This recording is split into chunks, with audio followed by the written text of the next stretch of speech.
سورہ مبارکہ مائدہ کی دو آیتیں میں نے پڑھی ہیں، آیت نمبر 54 اور آیت نمبر 55۔ جیسے آپ کا میرا نام ہے، یہ ہمارے بڑوں نے، ہمارے والدین نے رکھا ہے، ایسے ہی احادیث کے نام بھی ہیں جو ائمہ نے رکھے ہیں۔ کسی حدیث کو حدیث غدیر کہا جاتا ہے، کسی حدیث کو حدیث سفینہ کہا جاتا ہے، کسی حدیث کو حدیث منزلت کہا جاتا ہے، کسی حدیث کو حدیث تیر مشوی کہا جاتا ہے۔ تو حدیثوں کے نام بھی ہیں، ایسے ہی آیات کے نام بھی ہیں۔ کسی آیت کو آیہ تطہیر کہا جاتا ہے، کسی آیت کو آیہ مباہلہ کہا جاتا ہے۔ بہت سارے نام ہیں، ایک لمبی فہرست ہے آیات کے ناموں کی اور احادیث کے ناموں کی۔ اگرچہ بعض احادیث اور بعض آیات کا ترجمہ جو ہمارے یہاں کیا گیا ہے اس پر نظر ثانی کی ضرورت ہے، اس لیے کہ ہر زمانے میں ضروری نہیں ہے کہ ترجمہ کرنے والوں کی توجہ ویسی رہی ہو جیسی ہونی چاہیے۔ مثلا بہت مشہور حدیث ہے مولا نبی کی، سرکار نے فرمایا ان الحسن والحسین سیدا شباب اہل الجنہ۔ سب نے ایک ہی ترجمہ کیا ہوا ہے کہ حسن حسین جوانان جنت کے سردار ہیں، جبکہ ترجمہ ٹھیک نہیں ہے۔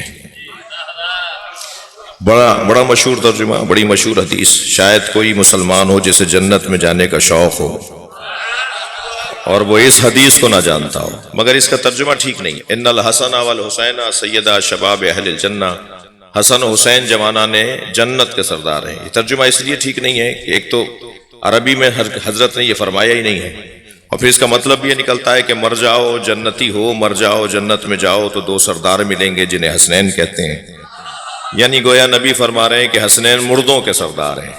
سرکار نے یہ فرمایا نہیں، سامنے کی زبان سیدھی زبان میں اور صاف روشن الفاظ ہیں، ان الحسن والحسین سیدا شباب اہل الجنہ، حسن و حسین جوانان اہل جنت کے سردار ہیں، اور اہل جنت ہونے کے لیے مرنا ضروری نہیں ہے۔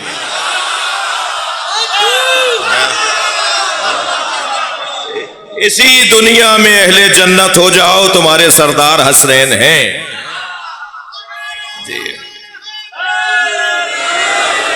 اور اسی حدیث کو اچھا حدیث بھی ہمارے یہاں مکمل نہ لکھی جاتی ہے نہ پڑھی جاتی ہے، معمولاً ایسا ہوتا ہے۔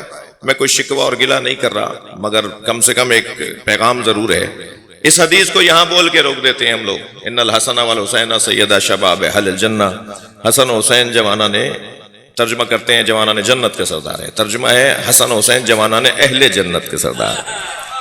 اور حدیث یہاں مکمل نہیں ہے، حدیث آگے بڑھتی ہے وَأَبُوهُمَا أَفْضَلُ مِنْهُمَا، اور ان کے بابا علی ان دونوں سے افضل ہے۔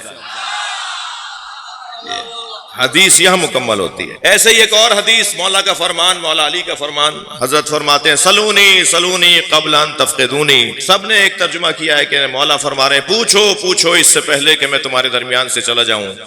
بعض نے تو انتہائی بھونڈے انداز میں لکھ دیا پوچھو پوچھو اس سے پہلے کہ میں مر جاؤں۔ یہ علی نے فرمایا ہی نہیں، یہ علی کہہ ہی نہیں رہے کہ پوچھو پوچھو اس سے پہلے کہ میں تمہارے درمیان سے چلا جاؤں۔ مولا تو یہ فرما رہے ہیں سلونی سلونی قبل ان تفقدونی، پوچھو پوچھو اس سے پہلے کہ تم مر جاؤ۔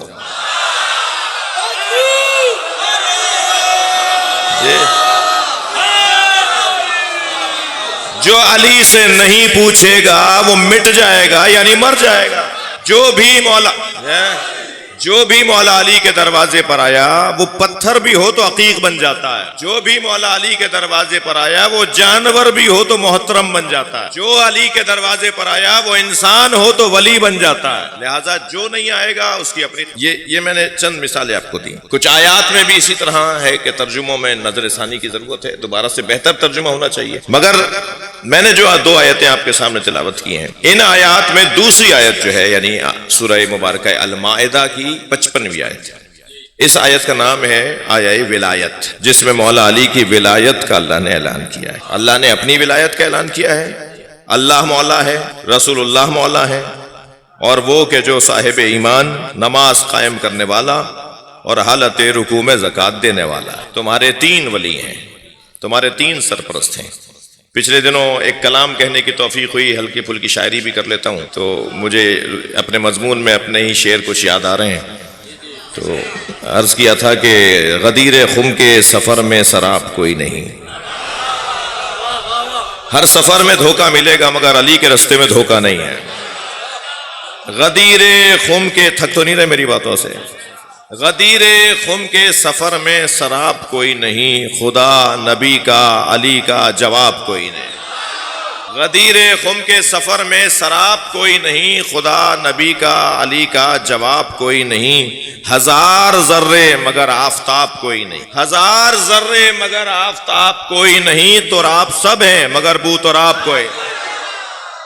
صلوات پڑھیں محمد و آل محمد. اور جس دو مصروں کی خاطر، جو ایک شعر کی خاطر میں نے آپ کو دو شعر اور سنا دیے. وہ جو شعر سنانا چاہ رہا تھا وہ یہ کہ خدا کے بعد نبی اور نبی کے بعد علی، خدا کے بعد نبی اور نبی کے بعد علی، اس ایک بات سے روشن کتاب کوئی نہیں. اس کی آواز ایک صلوات نبی کی ذات پہ ہدیہ کریں. اس سے بہتر اور بلند صلوات ہدیہ کریں.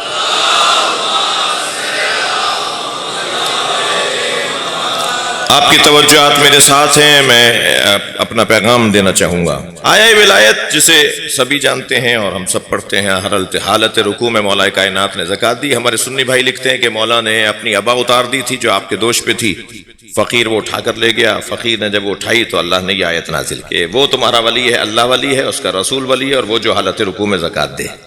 تو حالت رکوع میں مولا علی نے زکوٰۃ دی، یعنی صدقہ دیا، فقیر کا جواب دیا. ابا آپ نے اتار دی تھی. اور شیعہ مفسرین لکھتے ہیں کہ آپ نے اپنی انگوٹھی دے دی تھی، اپنا ہاتھ پھیلا دیا تھا اور وہ سمجھ گیا تھا کہ انگوٹھی چاہ رہے ہیں کہ لے لوں میں. وہ آگے بڑھا اور حضرت کی انگوٹھی اتار کے لے گیا. آیت نازل ہو گئی. تو یہ ولایت مولا علی کا اس طرح سے اللہ نے قرآن میں اعلان کیا. اگرچہ یہیں ایک بات کہہ دیتا ہوں کہ اللہ کا ذکر اس میں ایک مرتبہ ہے. ایک صاحب کہنے لگے جی آپ کلمہ پڑھتے ہیں لا الہ الا اللہ، پھر کہتے ہیں محمد الرسول اللہ، مگر جب علی کی بات کرتے ہیں تو 3-4 جملے بولتے ہیں، لائن لگا دیتے ہیں کہ علی ولی اللہ وصی رسول اللہ وخلیفۃ بلا فاصل. اتنے لمبا آپ پڑھتے ہیں. جب اللہ کا ذکر ایک دفعہ، رسول کا ذکر ایک جملے میں، علی کا ذکر 3-4 جملوں میں، تو میں نے کہا جی اگر اللہ نے ایسا نہ کیا ہوتا تو ہم بھی نہ کرتے.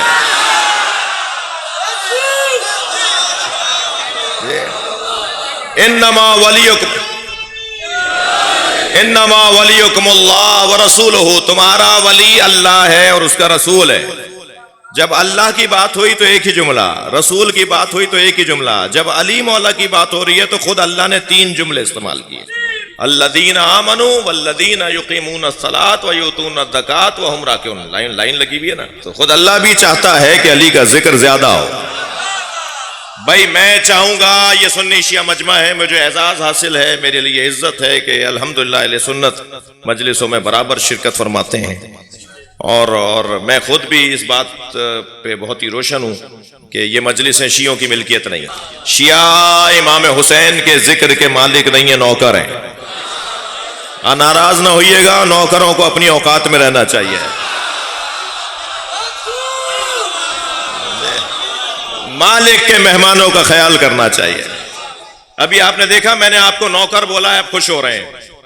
اگر میں نے آپ جیسے کا آپ کو نوکر کہا ہوتا نا تو آپ سب ناراض ہو جاتے. میں نے حسین کا نوکر کہا. یہ ہماری عزت ہے، یہ ہمارا افتخار ہے کہ ہمیں کوئی کہے کہ ہم حسین مولا کے نوکر ہیں. اور مالکوں کے مہمانوں کا احترام کرنا یہ نوکروں کا کام. ہم نے دروازے پر کسی کو کھڑا نہیں کیا کہ وہ چیک کرے کہ آنے والا مسلم ہے یا غیر مسلم، یا آنے والا سنی ہے یا شیعہ. ہم تو امام بارگاہ بناتے ہی اس لیے ہیں کہ یہ حسین کا خیمہ ہے، ہر آنے والے حر کے لیے کھلا رہنا چاہیے. مسجدوں میں داخلے پر ہندو اور یہودی اور عیسائی کے لیے پابندی ہے، مگر کوئی جگہ تو ہو جہاں کر لوگ سب مشترکہ طور پہ بیٹھیں، اور وہ امام بارگاہ ہے. ہم تو جب ہندوؤں کو، یہودیوں کو، عیسائیوں کو، سب کو بلانے کے لیے تیار ہیں. تو سنی تو ہماری جان ہے، سنی ہماری جان ہے. سنیوں کو بھائی نہیں کہیے گا، بھائی 2 ہوتے ہیں، جان ایک ہی وجود میں ہوتی ہے. میں اپنے شیعہ بچوں سے ایک گزارش کروں گا اور ایک گزارش سنی بچوں سے کروں گا. ہاتھ تو اٹھواؤں گا نہیں کہ کتنے سنی آئے ہوئے ہیں، اس لیے کہ کچھ اٹھائیں گے، کچھ کہیں گے کہ ہاں میں مشکل میں ڈال رہے ہیں.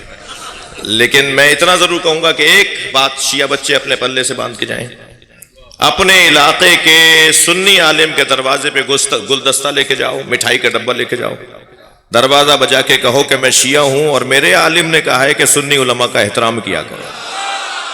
آپ نے اگر یہ پریکٹس اپنے علاقے میں کچھ عرصے تک کر لی تو دیکھیے گا رنگ کیسا بنتا ہے۔ اور سنی بچوں سے کہوں گا کہ شیعہ مسجدوں میں آ کے نماز پڑھاؤ۔ وہ شیعوں کی مسجد نہیں ہے لیکن مشہور ہو جاتی ہے کہ جی انتظامیہ شیعہ ہے، اذان علی ولی اللہ کی آ رہی ہے، آپ ویسے ہی جیسے آپ کو سکھایا ہے ویسے ہی ہاتھ باندھ کے نماز پڑھیں، مگر شیعوں کی مسجد میں آ کے پڑھیں۔ جو دین آپ کے بڑوں نے آپ کو سکھایا اسی پر عمل کریں، مگر شیعہ مسجدوں میں آ کے نماز پڑھیں، اور ایسا رنگ بنے کہ کوئی ہاتھ کھولے ہوئے ہو اور کوئی باندھے ہوئے ہو۔ ملک کے حالات بہتر ہونے شروع ہو جائیں گے، مسئلہ ہی نہیں ہے کوئی۔